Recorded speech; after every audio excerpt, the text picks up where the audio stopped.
Alors apprenons à modifier la taille de la zone de travail. Je vais ouvrir une image pour l'exemple. Je vais dans Fichier, Ouvrir.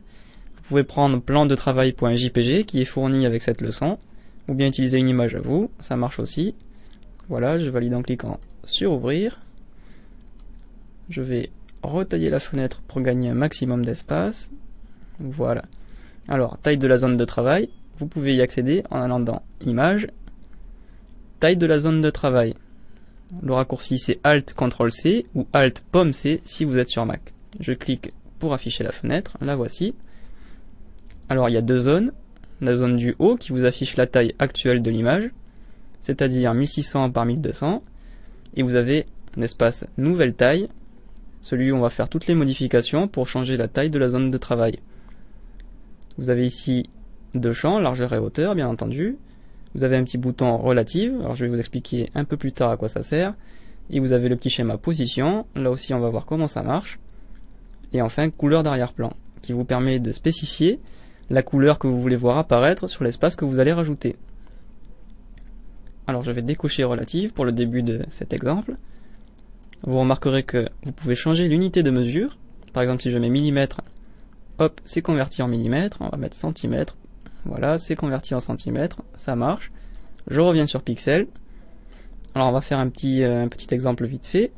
Admettons que je veuille rajouter de l'espace en haut et en bas. Alors je vais mettre 1400.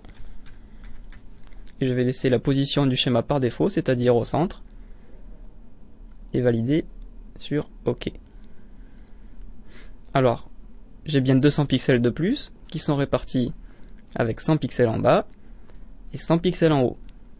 Alors pourquoi ils sont répartis comme ça et pourquoi en rouge? Alors j'annule d'abord pour retrouver mon image par défaut. Je retourne en taille de la zone de travail. Alors, pourquoi répartis en haut et en bas? Parce qu'en cliquant au centre, ici, je rajoute de l'espace en haut et en bas, c'est-à-dire tout autour du centre de l'image. Comme je n'ai modifié que la hauteur, forcément je n'ai rajouté de l'espace qu'en haut et qu'en bas. Pourquoi en rouge? Parce que ma liste déroulante est positionnée sur Autre. Mais je peux aussi choisir premier plan ou arrière-plan, mais aussi blanc, noir, gris. Et Autre, qui affiche le sélecteur de couleurs. Alors on va mettre cette fois-ci, hop, du jaune. Voilà. Et nous allons cette fois-ci, pour l'exemple, modifier le schéma. On va cliquer ici, vers le haut, pour n'avoir de l'espace créé uniquement vers le bas, que vers le bas. Voilà, je recommence, je clique ici, et tout l'espace sera créé vers le bas. Je remets 1400, je valide par OK, et voilà, cette fois-ci j'ai 200 pixels, rajoutés uniquement vers le bas, pas en haut, voilà, vous remarquerez en haut il n'y a rien d'autre, et cette fois-ci c'est en jaune. Alors je vais annuler, revenir. Alors voyons à présent comment fonctionne relative. Si je clique sur relative, vous remarquerez que les valeurs passent à 0. Alors relative, c'est que je change la taille de la zone de travail par rapport à la taille actuelle. Pour avoir 1400, il faut donc que j'entre en hauteur 200. Pourquoi? Parce que ma taille c'est 1200, et si je veux avoir 1400, je dois rajouter plus 200. Donc je mets relative et je mets hauteur 200 pixels. À rajouter vers le bas, pour avoir la même chose que tout à l'heure. Je valide par OK. Et voilà, j'ai la même chose. Donc vous l'utiliserez en fonction de votre préférence.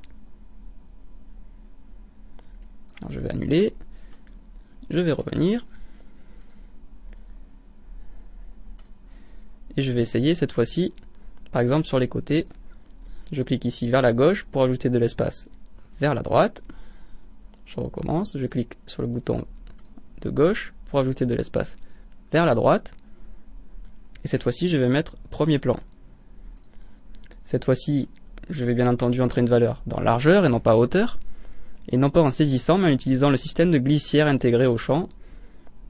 Je clique, vous voyez que le curseur change juste avant, je clique, je reste appuyé, et en glissant vers la gauche je diminue les valeurs, et vers la droite j'augmente les valeurs.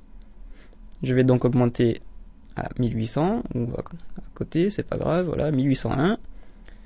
Je valide par OK.